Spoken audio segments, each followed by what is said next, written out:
जो trend athletes होते हैं, ठीक है, तो उनका रेस्पिरेटरी रेट कम होता है, वो कम अमाउंट ऑफ रेस्पिरेशन में उतना ऑक्सीजन इनटेक कर पा रहे हैं। मतलब अगर आपको 18 टाइम सांस लेना पड़ रहा है एक पर्टिकुलर अमाउंट ऑफ ऑक्सीजन या एयर को लेने के लिए, उनको आपसे कम श्वास लेने की ज़रूरत है। वो 15 टू जो लोग योगा करते हैं, प्राणायाम करते हैं, उनका रेस्पिरेटरी रेट हमसे बहुत कम होता है। तो एक्सरसाइज करने के इफ़ेक्ट आप याद रखेंगे: increase in tidal volume, increase in vital capacity, और रेसिडुअल वॉल्यूम आपकी बढ़ जाती है, अवशिष्ट घनफल।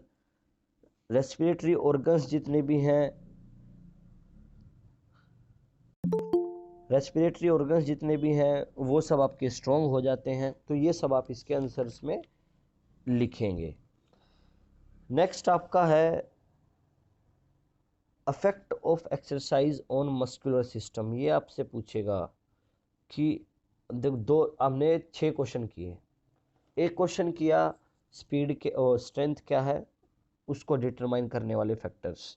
दूसरा क्वेश्चन किया and what is endurance and what are the factors determine the endurance. Third हमने किया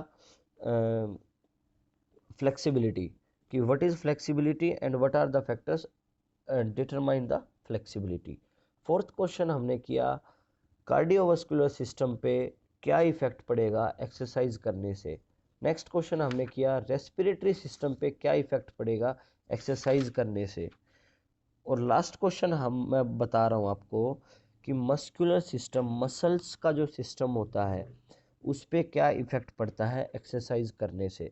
ये बहुत नॉर्मल, इसका आंसर आप वैसे भी लिख सकते हो। देखो, एक्सरसाइज करोगे मसल का साइज बढ़ेगा, increase in size of muscle first.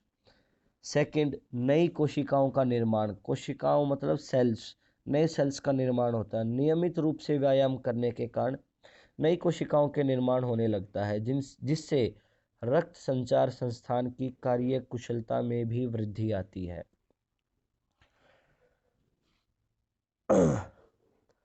Third, normal है, एक्स्ट्रा फैट आप रिड्यूस करते हो एक्सरसाइज करने से। जो मसल्स के अराउंड जो एक्स्ट्रा फैट आपका एक्यूमुलेट हो गया है, जमा हो गया है, वो आपका रिड्यूस करना स्टार्ट हो जाता है। जो कनेक्टिव टिश्यूज हैं उनकी भी स्ट्रेंथ बढ़ती है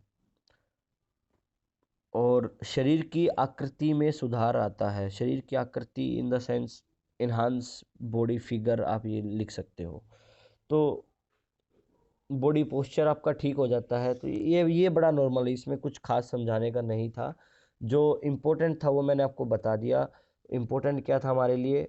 tidal volume, vital capacity, residual volume, minute volume, और क्या था भाई, और हमने कार्डियक आउटपुट, स्ट्रोक वॉल्यूम।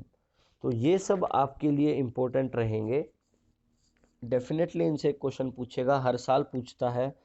आप लोग ध्यान ये रखेंगे। अब इस चैप्टर का एक छोटा सा पार्ट जो बचा हुआ, स्पोर्ट्स इंजरीज। इंजरीज से भी एक क्वेश्चन आपसे ज़रूर पूछेगा कि ये वाली इंजरी कहाँ होती है, किस वजह से होती है, और ये ठीक कैसे आप कर सकते हो। किसी भी इंजरी के बारे में पूछ सकता है। स्प्रेन है, स्ट्रेन है, कटना है, जलना है, कुछ भी है। इंजरीज बहुत टाइप की होती हैं अभी। तो ये जो बचा हुआ पार्ट है ये आपको नेक्स्ट क्लास में करेंगे।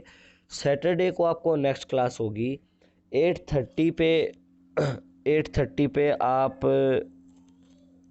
अपनी जो डिपार्टमेंट से जो क्लास होगी वो आप लेंगे, अपनी अटेंडेंस भेजेंगे।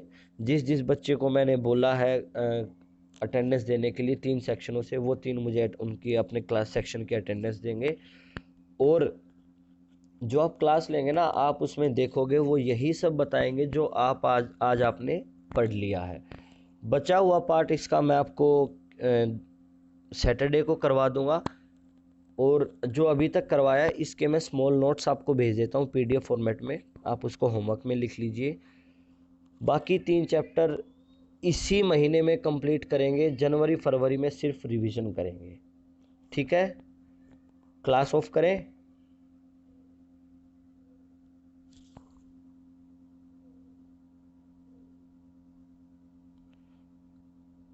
ठीक है भैया, सभी को क्लियर है सब?